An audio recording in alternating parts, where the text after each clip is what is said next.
Producers association തെരഞ്ഞെടുപ്പിൽ president treasurer സ്ഥാനങ്ങളിലേക്ക് നിർമ്മാതാവ് സാന്ദ്ര തോമസ് സമർപ്പിച്ച പത്രിക തള്ളി.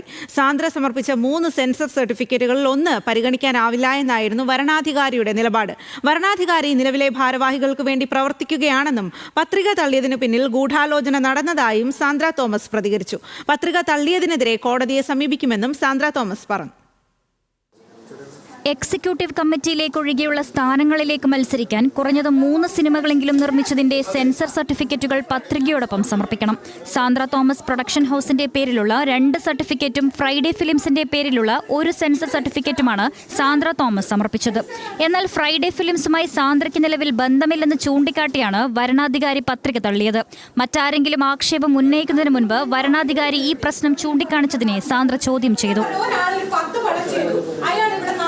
രജിസ്റ്റർ ചെയ്തിട്ടുള്ളൂ എന്ന് വെച്ചാൽ അയാൾ 10 പടം ചെയ്തില്ലാന്നല്ലോ. ആ 10 പടത്തിൽ ഏതെങ്കിലും 3 പടത്തിന്റെ സെൻസർ സർട്ടിഫിക്കറ്റ് കാണിച്ചാൽ അവർക്ക് മത്സരിക്കാം. ഒരാൾ ഒരു കീ പോസ്റ്റിലേക്ക് മത്സരിക്കണമെങ്കിൽ എക്സ്പീരിയൻസ് ഉണ്ടാകണമെന്നുള്ളതാണ്. മത്സരാർത്ഥിയുടെ പേരിലുള്ള 3 സെൻസർ സർട്ടിഫിക്കറ്റുകൾ ഹാജരാക്കണമെന്ന് മാത്രമാണ് നിയമാവലിയുള്ളതെന്നും തന്റെ പത്രിക തള്ളാൻ വരണാധികാരി നിലവിലെ ഭാരവാഹികൾക്ക് വേണ്ടി പ്രവർത്തിക്കുകയാണെന്നും സാന്ദ്ര തോമസ് ആരോപിച്ചു.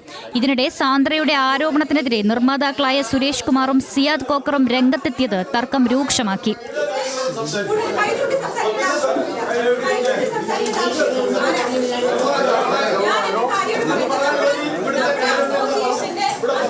തനിക്കെതിരെ മത്സരിച്ചാൽ പരാജയപ്പെടുമെന്ന ഭീതിയാണ് ബി രാഗേഷിനുള്ളതെന്ന് സാന്ദ്ര ആരോപിച്ചു.